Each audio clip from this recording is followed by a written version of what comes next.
السلام عليكم ورحمة الله وبركاته. الحمد لله والصلاة والسلام على رسول الله وعلى آله وأصحابه الفائزين وما بعد.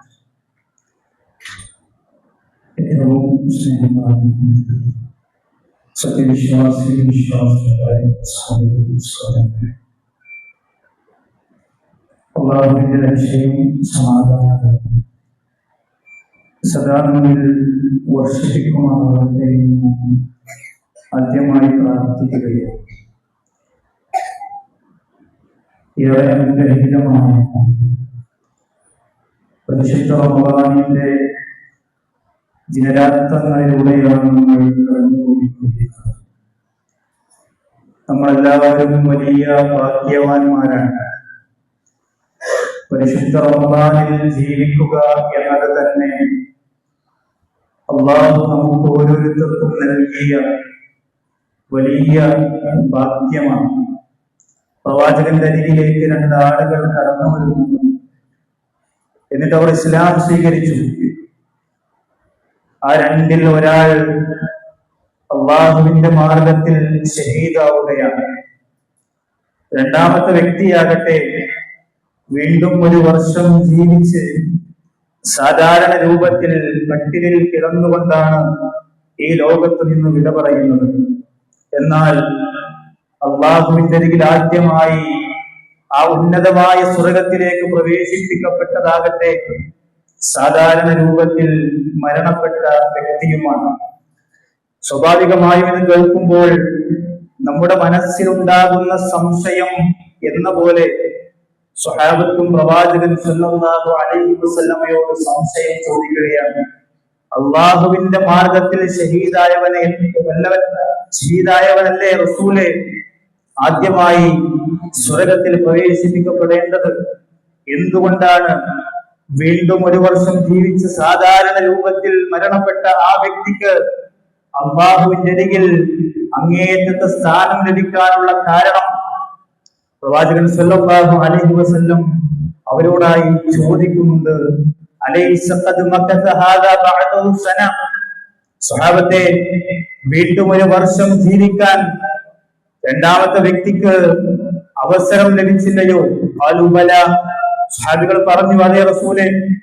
വീണ്ടും പ്രവാചകൻ ചോദിക്കുന്നു വഅദ്റക റമളാന ഫസ്വാമഹു, ഒരു വർഷം ജീവിക്കാനും ഒരു റമളാനിനെ പുൽകാനും ആ റമളാനിൽ നോമ്പും ആരാധനാ കർമ്മങ്ങളുമായി മുന്നോട്ടു പോകാൻ അവസരം ലഭിച്ചവനല്ലേ ആ വ്യക്തി? സ്വഹാബത്തെ ഖാലൂ ബല, സ്വഹാബികൾ പറഞ്ഞു അതേ റസൂലേ, അവൻ അവസരം ലഭിച്ചിട്ടുണ്ട്.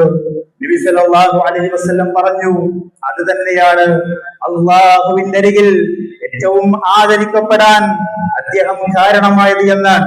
ഫലമാ ബൈനഹുമാ അബ്അദു മാ ബൈനസ് സമാഇ വൽ അർദ്, അപ്പോൾ അവർ രണ്ടുപേരും തമ്മിൽ വ്യത്യാസം എന്ന് പറയുന്നത് ആകാശഭൂമികൾക്കിടയിലുള്ള അന്തരമാണ് എന്ന് റസൂലുള്ളാഹി സ്വല്ലല്ലാഹു അലൈഹി വസല്ലം പഠിപ്പിക്കുമ്പോൾ അല്ലാഹു നൽകിയ ഈ അനുഗ്രഹത്തെ ഉപയോഗപ്പെടുത്താൻ എനിക്കും നിങ്ങൾക്കും കഴിയണം. കാരണം സഹോദരങ്ങളെ, സഹോദരിമാരെ, പരിശുദ്ധ റമളാനിലൂടെ നമുക്ക് അത്രയും വലിയ അനുഗ്രഹങ്ങൾ നേടിയെടുക്കാൻ, അത്രയും വലിയ പ്രതിഫലങ്ങൾ സ്വായത്തമാക്കാൻ സാധിക്കുന്നു എന്നതാണ്. അതുകൊണ്ട് ഈ റമളാനിനെ ഉപയോഗപ്പെടുത്താൻ എനിക്കും നിങ്ങൾക്കും സാധ്യമാക്കേണ്ടതുണ്ട്. മനസ്സും ശരീരവും നമ്മൾ റമളാനിന് വേണ്ടി പാകപ്പെടുത്തിയിരിക്കുകയാണ്. ഇന്നലകളിലെ ശീലങ്ങളല്ല ഇന്ന് നമ്മിലുള്ളത്. നമ്മുടെ ഭക്ഷണത്തിന്റെ, നമ്മുടെ ഉറക്കത്തിന്റെ എല്ലാം കാര്യങ്ങളിൽ വ്യത്യാസം സംഭവിക്കുന്നുണ്ട്. അതിനെല്ലാം നമ്മൾ മനസ്സുകൊണ്ടൊരുങ്ങി റമളാനിന് വേണ്ടി പാകപ്പെടുത്തിയിരിക്കുകയാണ്. അതുകൊണ്ടാണ് അല്ലാഹു മറ്റൊന്നിനുമില്ലാത്ത വലിയ പ്രതിഫലം ഈ നോമ്പിന് വാഗ്ദാനം ചെയ്തിട്ടുള്ളതും. ആനായ ഹാത്തിം എന്ന് പറയുന്ന പണ്ഡിതൻ പള്ളിയുടെ മുമ്പിൽ നിന്നുകൊണ്ട് അല്പസമയം ഏറെ ചിന്തിക്കുമായിരുന്നു എന്നുള്ളതാണ്. എന്താ അദ്ദേഹത്തിന്റെ ചിന്ത? ഞാൻ കടന്നു വരുന്നത് നമസ്കാരത്തിന് വേണ്ടിയാണ്. എന്റെ ചിന്തകൾ കച്ചവടത്തിലായിരുന്നു, എന്റെ കുടുംബത്തിലായിരുന്നു, മറ്റു പല തിരക്കുകളിലായിരുന്നു. എന്നാൽ ഞാൻ ഇനി കടന്നു വരുന്നത് അള്ളാഹുവിന്റെ ഭവനത്തിലേക്കാണ്. മറ്റു ചിന്തകളിൽ നിന്നെല്ലാം മാറ്റിവെച്ച് ഒരേ ചിന്ത കേന്ദ്രീകരിച്ചുകൊണ്ട് അള്ളാഹുവിന്റെ മുമ്പിലാണ് ഞാൻ നിൽക്കുന്നത് എന്ന ബോധത്തോടെയാണ് അദ്ദേഹം പള്ളിയിലേക്ക് കടന്നു വന്നിരുന്നത് എന്നാണ്. നമ്മുടെ എല്ലാവരുടെയും പരാതി എന്താ? നമസ്കരിക്കാൻ കൈകെട്ടിയാൽ ഇല്ലാത്ത ചിന്തകളില്ല, ഒരു ഏകാഗ്രത കിട്ടുന്നില്ല. അള്ളാഹുവിന്റെ മുമ്പിൽ നിൽക്കുമ്പോൾ മറ്റു പല ചിന്തകളാണ്. കൊടുക്കാനുള്ള കടത്തെ കുറിച്ച്, അതല്ല എങ്കിൽ മറന്നുപോയ പല കാര്യങ്ങളും മനസ്സിലേക്ക് കടന്നു വരുന്നത് നമസ്കരിക്കാൻ നിൽക്കുന്ന സമയത്താണ് എന്ന പരാതിയാണ്. എന്തേ കാരണം? അള്ളാഹുവിന്റെ മുമ്പിലാണ് നിൽക്കുന്നത് എന്ന ഒരേ ഒരു ചിന്തയോടുകൂടി റബ്ബിന്റെ മുമ്പിൽ ഒരുങ്ങി നിൽക്കാൻ നമുക്ക് കഴിയണം. സഹോദരങ്ങളെ സൂചിപ്പിച്ചത് ആദ്യം എന്ന പണ്ഡിതനെ പോലെ റമദാനിലേക്ക് കടന്നു വരുമ്പോ മറ്റെല്ലാ ചിന്തകളും മാറ്റിവെച്ച് ആരാധനാ കർമ്മങ്ങളിൽ മുന്നേറാനുള്ള ചിന്തയോടുകൂടി ഈ റമദാനിനെ നമ്മൾ സമീപിക്കുമ്പോഴാണ് ഈ റമദാൻ നമുക്ക് ഉപകരിക്കുന്നത്. അല്ല എങ്കിൽ 40, 50, 60, 70 വർഷം ഒരുപാട് റമദാനിലൂടെ നമ്മൾ കടന്നുപോയിട്ടുണ്ട്. പക്ഷേ എന്തിനാണ് റമദാൻ? എന്തിനാണ് നോമ്പ്? ഖുർആൻ പഠിപ്പിച്ചതുപോലെ ലഅല്ലകും തത്തഖൂൻ, സൂക്ഷ്മതയുള്ളവരാകാൻ വേണ്ടി. ആ സൂക്ഷ്മത എത്രയും വർഷത്തെ റമദാനിലൂടെ, നോമ്പിലൂടെ സ്വായത്തമാക്കാൻ സഹോദരങ്ങളെ എനിക്കും നിങ്ങൾക്കും സാധിച്ചിട്ടുണ്ടോ എന്ന ഗൗരവപൂർണമായ ചിന്ത ഈ റമദാനിന്റെ തുടക്കത്തിലെങ്കിലും നമ്മിലുളവാകേണ്ടതുണ്ട്. അള്ളാഹുവിന് വേണ്ടി നമ്മൾ നോമ്പനുഷ്ഠിച്ചിരിക്കുകയാണ്, നമ്മൾ ഖുർആൻ പാരായണം ചെയ്യുന്നു. നമ്മുടെ നോമ്പ് അള്ളാഹു സ്വീകരിക്കുന്ന നോമ്പായി മാറണം. കാരണം ചില ഭാഗ്യവാന്മാരെ കുറിച്ച് പ്രവാചകൻ പരിചയപ്പെടുത്തിയത് എന്താ? എത്രയെത്ര നോമ്പുകാരുണ്ട്, അവരുടെ നോമ്പ് കൊണ്ട് ഒന്നും നേടാൻ കഴിഞ്ഞില്ല, പട്ടിണി അനുഭവിച്ചു, വിശപ്പ് അനുഭവിച്ചു എന്നല്ലാതെ മറ്റൊന്നും നേടാൻ കഴിയാത്ത അത്തരം ഹതഭാഗ്യവാന്മാരെ പോലെ നമ്മളാകാതിരിക്കാൻ സൂക്ഷിക്കണം. നമ്മുടെ നോമ്പ് അള്ളാഹുവിന്റെ അരികിൽ സ്വീകരിക്കപ്പെടുന്ന നോമ്പായി മാറണം. നമ്മുടെ നോമ്പ് അള്ളാഹു സ്വീകരിക്കാതിരിക്കാൻ പല കാരണങ്ങളുണ്ട്. അതിലൊന്നാണ് റസൂലുള്ളാഹി സ്വല്ലല്ലാഹു അലൈഹി വസല്ലം പഠിപ്പിച്ചത് മോശമായ നമ്മുടെ വാക്കുകൾ, നമ്മുടെ മോശമായ പ്രവർത്തനങ്ങൾ മാറ്റിവെക്കാൻ ഈ നോമ്പിലൂടെ നമുക്ക് സാധ്യമായിട്ടില്ല എങ്കിൽ, ഈ റമദാനിൽ പോലും നമുക്ക് കഴിഞ്ഞിട്ടില്ല എങ്കിൽ നമ്മുടെ നോമ്പ് അള്ളാഹുവിന് വേണ്ട എന്ന. സഹോദരങ്ങളെ, നമ്മുടെ നോമ്പ് റബ്ബിന് വേണ്ട, പിന്നെ എന്തിനാ, ആർക്ക് വേണ്ടിയാ നമ്മൾ ഓരോരുത്തരും പ്രയാസപ്പെട്ട് ഈ ചൂടത്ത് നോമ്പനുഷ്ഠിച്ചു കൊണ്ടിരിക്കുന്നത്, പട്ടിണി കിടന്നുകൊണ്ടിരിക്കുന്നത്? നമ്മൾ ചിന്തിക്കേണ്ടതുണ്ട്. അതുകൊണ്ട് നമ്മുടെ നന്മകളോടൊപ്പം ഖുർആൻ പാരായണത്തോടൊപ്പം നമ്മുടെ നോമ്പിന്റെ കൂടെ സ്വതക്കയുടെ കൂടെ ഒരു ഭാഗത്ത് നന്മയിൽ മുന്നേറുമ്പോഴും മറുവശത്ത് നമ്മുടെ മോശമായ മ്ലേച്ഛമായ വാക്കുകളും പ്രവർത്തനങ്ങളും മാറ്റിവെക്കാൻ നമുക്ക് കഴിയേണ്ടതുണ്ട്. ഇഹാമ പർവ്വതത്തോളം അമലുകളുമായി ഒരു വിഭാഗം ആളുകൾ പ്രതിഫലം കാംക്ഷിച്ചുകൊണ്ട് പരലോകത്ത് കടന്നു വരും എന്ന് റസൂലുള്ളാഹി സ്വല്ലല്ലാഹു അലൈഹി വസല്ലം. പക്ഷേ അവരിൽ നിന്ന് യാതൊന്നും അള്ളാഹു സ്വീകരിക്കുകയില്ല. എന്തേ കാരണം? അവരുടെ നോമ്പിൽ അപാകതകൾ ഉണ്ടായത് കൊണ്ടല്ല. സ്വഹാബത്തെ, നിങ്ങൾ നോമ്പനുഷ്ഠിച്ചത് പോലെ തന്നെയാണ് അവരും നോമ്പനുഷ്ഠിച്ചത്, നിങ്ങൾ നമസ്കരിച്ചത് പോലെ തന്നെയാണ് അവരും നമസ്കരിച്ചത്. എന്തേ? അള്ളാഹു അവരിൽ നിന്ന് സ്വീകരിക്കാതിരിക്കാനുള്ള കാരണം പട്ടം കിട്ടുമ്പോ ഹറാമുകളിലേക്കും അവർ കടന്നു ചെന്നു എന്നതാണ്. അതുകൊണ്ട് കുമ്പാരക്കണക്കിന് അമലുകളുമായി അള്ളാഹുവിന്റെ അരികിലെത്തിയെങ്കിലും ഒന്നും തന്നെ സ്വീകരിക്കാത്ത അവസ്ഥ സഹോദരങ്ങളെ നമ്മുടെ നോമ്പിലൂടെ, നമ്മുടെ പ്രവർത്തനങ്ങളിലൂടെ ഇല്ലാതിരിക്കാൻ നമ്മൾ സൂക്ഷിക്കേണ്ടതുണ്ട്. നമ്മുടെ അമലുകൾ അള്ളാഹുവിലേക്ക് ഉയർത്തപ്പെടുന്നത് 3 രൂപത്തിലാണ്. എന്നാൽ നബി സല്ലല്ലാഹു അലൈഹി വസല്ലം പറഞ്ഞു, കുടുംബ ബന്ധങ്ങൾ വിച്ഛേദിച്ചാൽ അവന്റെ നോമ്പോ അവന്റെ പ്രവർത്തനങ്ങളോ അള്ളാഹുവിന് വേണ്ട എന്നതാണ്.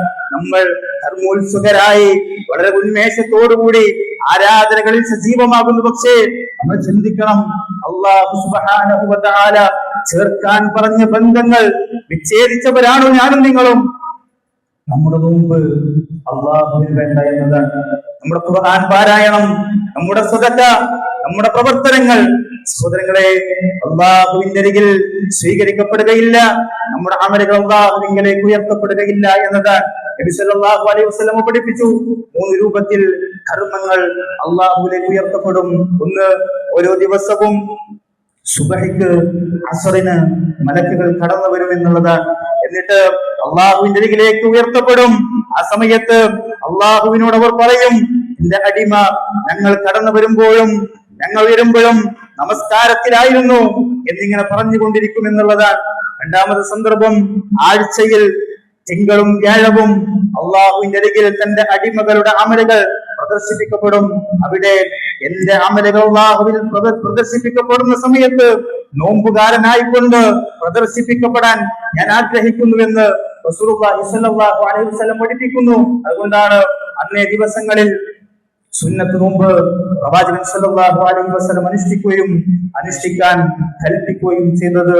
അതുപോലെ തന്നെ ഒരു വർഷത്തിൽ ശഅബാൻ എന്ന മാസത്തിൽ അല്ലാഹു സുബ്ഹാനഹു വ തആലയുടെ അരികിലേക്ക് അടിമകളുടെ അമലുകൾ ഉയർത്തപ്പെടും.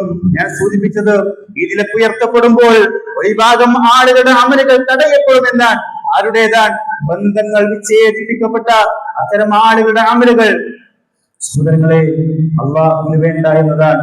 നമ്മൾ പ്രയാസപ്പെട്ട് നമസ്കരിക്കുന്നു, നോമ്പിൽ ഒരുപാട് പ്രവർത്തനങ്ങളുമായി മുന്നോട്ട് പോകുന്നു, റമദാനിൽ നമ്മൾ സജീവരാൻ.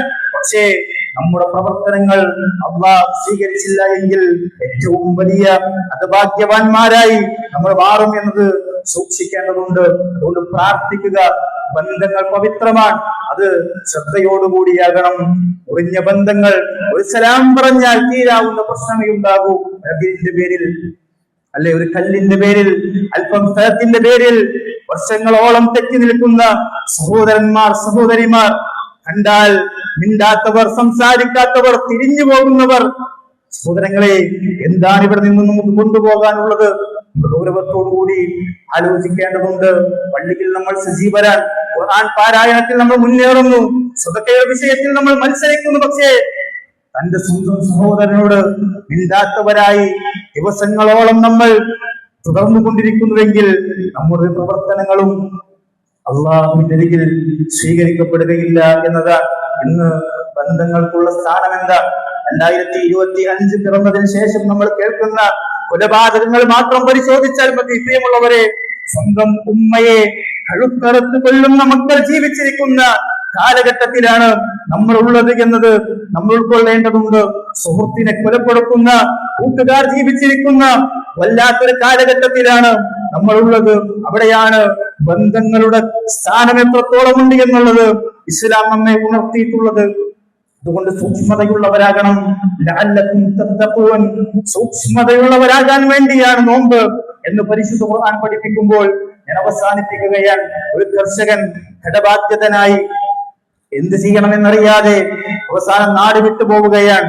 അങ്ങോട്ടും ഇങ്ങോട്ടും അലഞ്ഞു തിരിഞ്ഞു നടന്ന് അവസാനം തന്റെ യാത്ര അദ്ദേഹത്തെയും കൊണ്ടു ചെന്നെത്തിക്കുന്നത് തിരമാലകൾ അടിച്ചു വീശുന്ന ഒരു സമുദ്രത്തിന് മുമ്പിലാണ്. എന്ത് ചെയ്യുമെന്നറിയാതെ ഒരുപാട് ചിന്തിച്ച് തളർന്ന് ആ മണലിലിരിക്കുകയാണ്.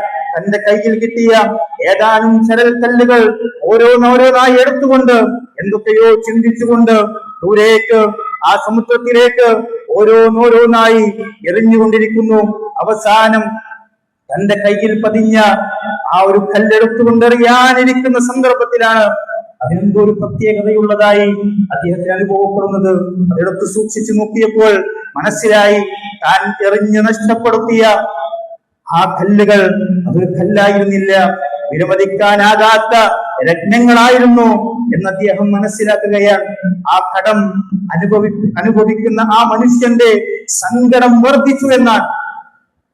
ഒരു നിമിഷം അതിന്റെ പ്രാധാന്യം മനസ്സിലാക്കിയിരുന്നുവെങ്കിൽ, തന്റെ കയ്യിലുണ്ടായിരുന്ന വസ്തുവിന്റെ മൂല്യം അറിഞ്ഞിരുന്നുവെങ്കിൽ, തലമുറകളോളം ജീവിക്കാനുള്ള സ്വത്ത് അദ്ദേഹത്തിന്റെ കൈവശമുണ്ടായിരുന്നു. പക്ഷേ തന്റെ കയ്യിലുള്ള മൂല്യത്തിന്റെ ആ ഒരു വലിപ്പം തിരിച്ചറിയാൻ കർഷകന് സാധിച്ചില്ല എന്നതാണ്. സുഹൃത്തുക്കളെ, ഈ പരിശുദ്ധ റമദാൻ ഈ മനുഷ്യനെ പോലെ നമ്മുടെ മുമ്പിലേക്ക് നൽകുന്നത് വിലമതിക്കാനാകാത്ത മുത്തുകളും പവിഴങ്ങളുമാണ്. ഓരോ ദിനരാത്രങ്ങളും മനസ്സിലാക്കി പ്രതിഫലം തിരിച്ചറിഞ്ഞുകൊണ്ട് നഷ്ടപ്പെടുത്താതെ ഉപയോഗിക്കാൻ എനിക്കും നിങ്ങൾക്കും സാധ്യമാകേണ്ടതുണ്ട്. അല്ലാഹു സുബ്ഹാനഹു വ തആല നമ്മുടെ ഓരോരുത്തരുടെയും പ്രവർത്തനങ്ങൾ നമ്മിൽ നിന്നും സ്വീകരിക്കുമാറാവട്ടെ. അൽഹംദുലില്ലാഹി റബ്ബിൽ ആലമീൻ. അസ്സലാമു അലൈക്കും വറഹ്മത്തുള്ളാഹി.